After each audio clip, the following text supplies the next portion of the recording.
Nagsimula na nga po itong impeachment trial ni Vice President Sara Duterte. Day 6 po ito.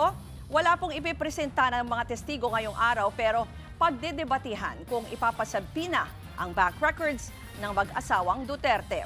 At para po sa update, live mula sa Senado, may express report si Marian Enriquez. Marian, paano ba tatakbo itong oral arguments?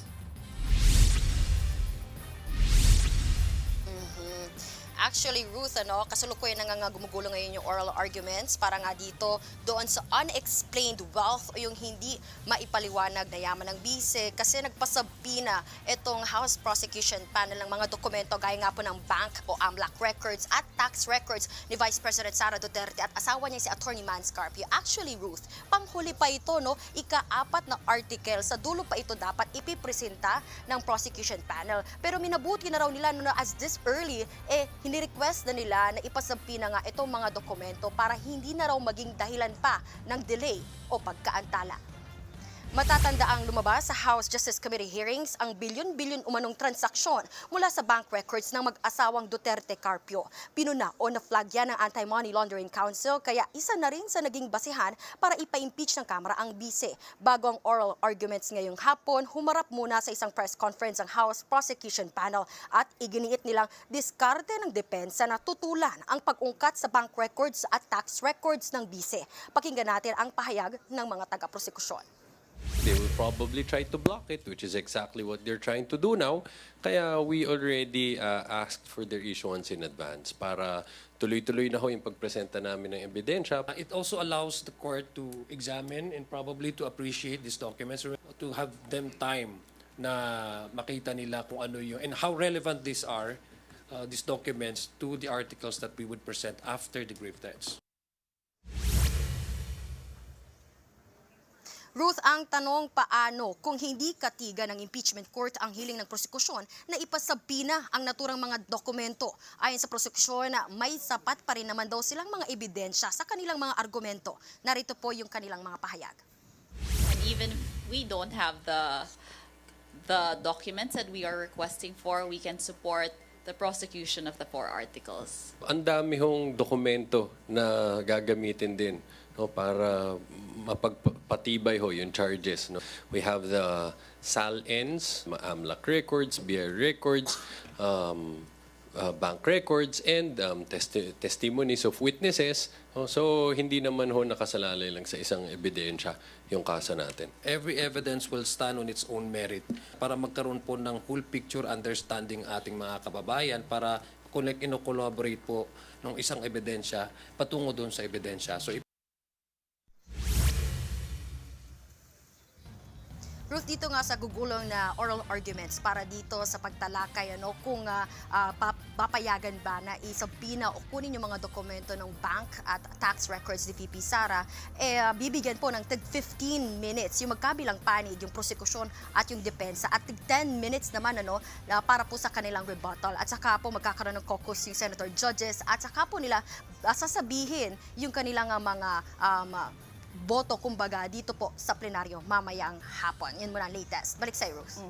Marian, so ibig sabihin, ngayong araw din ay malalaman natin kung ano yung magiging desisyon ng impeachment court tungkol sa issue na yan.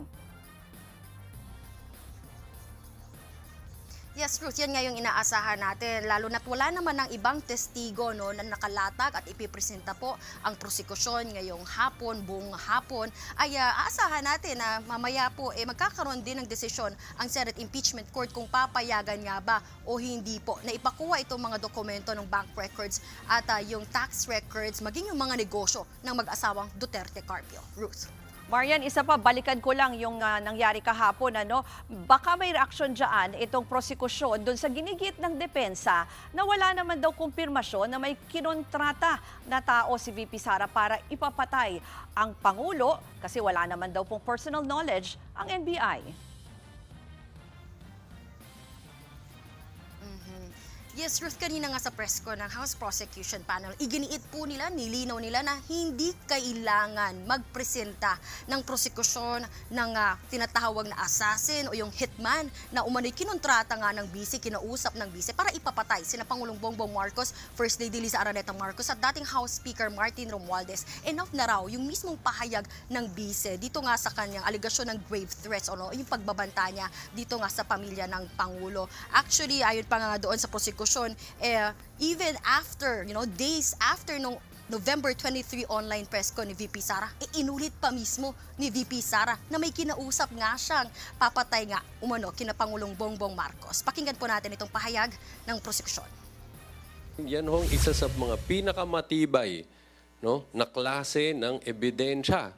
Dahil ho dito, nanggaling na mismo dun sa tao. Ang isang reasonableng tao, hindi siya magsasabi, magbibigkas ng isang bagay na ikakasama niya. Kaya, under rules of evidence, these are treated as proof of truth of those statements. So, meron ba? Meron. Meron bang assassin? Meron. Anong ebidensya natin dyan? Mismong admission against interest ng Vice Presidente. It can't be said that it's just a spur of the moment thing. Pero ano hong ginawa niya? Hindi niya binawi. Kinonfirm niya. She doubled down and tried to justify what she did by saying revenge from the grave is not a criminal act. So, meron bang assassin? Ay, napakaliwanag o meron.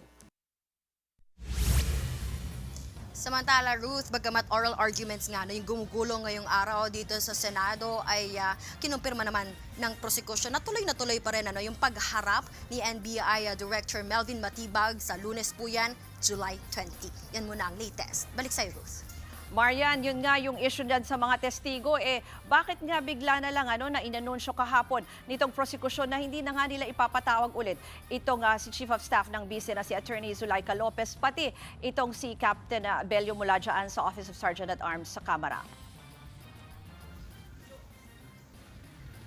Yes, Ruth, kung babalikan natin yung manifestation, kagabi po ni Private Prosecutor Attorney Lorna Capunan, sinabi po niya, giniit niya na yung pagharap bilang testigo po nila Zulaika Lopez at ni Captain Belina Bello ay redundant o unnecessary. Hindi na raw po kailangan dahil napakita na nitong dalawang testigo ng NBI yung kailangan nilang ipakita, i-prove dito nga po kaya sa pagharap doon sa video, yung threats ni Vice President Sara Duterte sa buhay ni Pangulong Bongbong Marcos. Ang kailangan lang naman daw nila kasi kay Attorney Zulaika patunayan na present si Attorney Zulaika Lopez doon sa online press con na ginawa ng BICE noong November 23, 2024 at pangalawa kung nandun nga siya nung binanggit ng BICE itong mga pahayag na pagbabanta ng ni VP Sara.